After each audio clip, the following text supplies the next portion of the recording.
there's pieces you can add. If you offer him it here, you're doing the wrong technique, because it's natural. If he's coming like that, it's downwards, isn't it? It's downwards. If he's coming here, then you've got a chance to. All right. So what I found is I'm so busy here that I get a little bit stuck here. It's a bit stuck now. I get this big lump through here. So I'm not very elegant at that. So I need a little more space. So this is for the hakama. When he comes here, I'm going to push him to the stage without him knowing it, to give him a bit more space. It's not so much pushing him as it's holding him off for this arm coming inwards. So I go like that, and so I actually put a little bit of that into it. I'm not trying to move it, but I'm trying to do that. I'm trying to do that. Right. You Kokyu. You can put Kokyu in once you've got it, but you've got to. But this is domineering, and it could be a bullying. So what I'm going to do is I'm just going to hold him off, because I need to.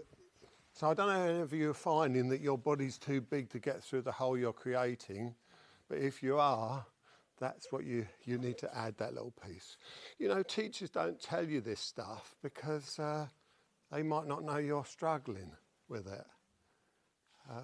If you train every day, then I used to do 6 days a week, but it gets inbuilt, self-preservance.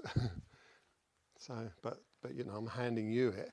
Do that. Don't think that, oh, I'll go round it all, and then you find, oh, this is a bit difficult. Never mind, I'll get him when I get here. No, I'll do a Nikio. That'll tell him not to be so difficult with me. So I'd like to, the lady, yeah, and let's say David, he's big, isn't he? Right, stand there, please. That's right, just need you to stand there. And David, stand there. And let's have a look. We'll use you, you're third Dan. You stand here. Okay, so I want you to face him as if you're going to now be his ukis. All right, so you ready to be his ukis? I'm now going to ask a genuine question. And I'm asking you all the same question. Who are you going to be more bothered about?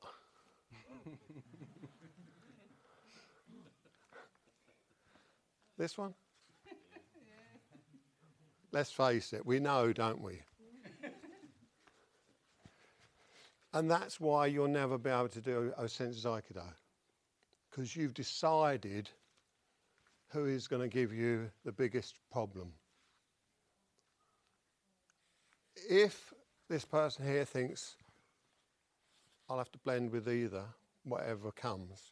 And if he genuinely means that I doubt any of you do in this room, we haven't found Osensu Aikido yet.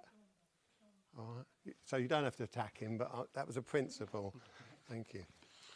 So your biggest fault in what you're trying to do in any of these techniques is you're trying to work the person out rather than blend with what you've got.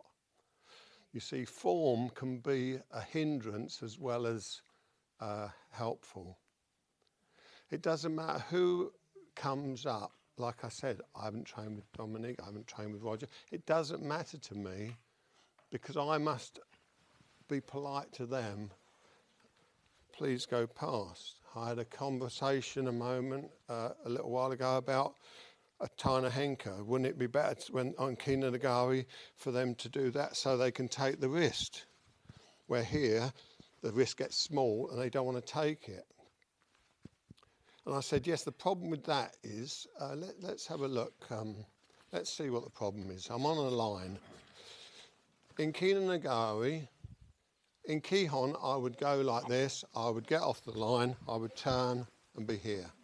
Kina Nagari, you do this, you get off the line, you turn there. But the point was, but they haven't got a lot of wrist to grab. So if I go this way, they've got a better wrist to grab. But if they do that way, what happens is, as a teacher, you start getting more confident and you start doing that. Now, did I get out of the way of my partner? No. And it's because by doing that, it makes him naturally go round me. Okay. So now I'm getting lazy. Yeah, but I'm good, so it don't matter. You know, and this is a problem what happens with teachers. Just because they can do it, they forget the basic principles. The basic principle is, I must do Tana Henko the same whether it's Kinanagari or Kihon. I must get out of the way and say, please go past, I don't want to fight you. So that's why if you work on linking them together,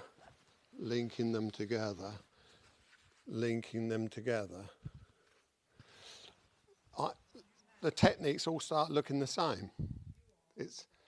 The philosophy starts all becoming the same.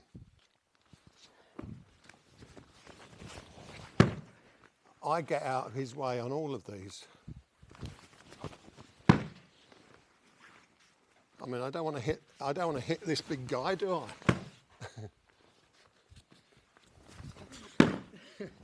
You know, I had to get out of the way even to do it.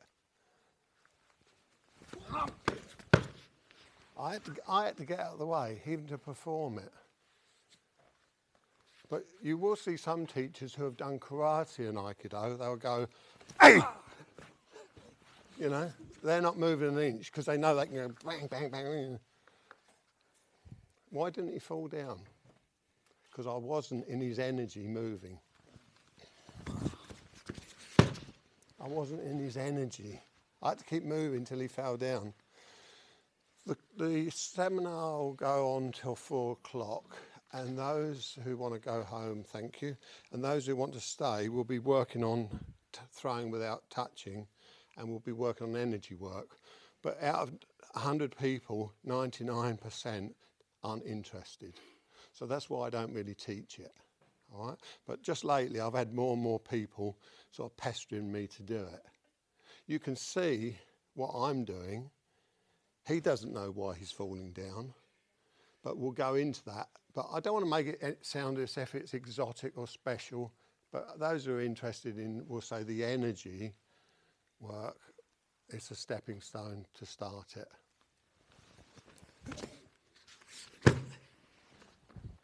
How am I doing it? I am Nick. I become Nick. Please go past. I'm 100% given to him. What I'm not doing, you can use the yin and yang, you can use the dark side of this energy and go down, down. Oh. I will get it. I pulled him down because I wanted it to work. So there is a black side, but if you're a good person, you'll overcome that and your ego will realise it's not the way to go through life, and you'll do it with love rather than hate or want. All right. Why does he keep falling down? I don't know. What's wrong with him? Perhaps he should see a doctor. Right, so I tried it out on a 12-year-old Russian boy. And he was the best 12-year-old I've ever seen. I made him do a first cue test. It was superb. I said, do you want to go in the other room and sort of study for it? 30 minutes later, he comes back. He says, hi, Sensei, I'm ready. He can speak English. Ready? I thought, 30 minutes? You must be joking. Oh, what? But it's on the YouTube. You can see his test. I couldn't believe it. 30 minutes, and he'd worked out what I wanted. I'd done this on him, and I said to him, please have a word with your mother when you come home, because you've got a little bit of cotton here. And I said, that bit of cotton, I said, you shouldn't have it hanging. So after doing this a few times, he's going like, he's trying to see the cotton that I'm pulling. So it proved to me that, because you can't con children, well, I don't think you can. So it proved to me that I must have worked something out correctly. You're not going to get there in a hurry. You're not going to get there while you're trying to lift your arms. You're not going to get in there while you're trying to do all this. It's only when the time is right. But if you want a stepping stone to understanding Osensei's Aikido, you need to do yoga, because Osensei done it. You need to meditate. You need to realise that it's not me, me, me. It's him, him, him. And you should be hit to help everybody. I mean, I know that if somebody was out in the road and you saw them fall off their bike or something, most of them would go out there. I doubt if anybody wouldn't go out there and say, you're okay. All right, so it's inbuilt in us, naturally,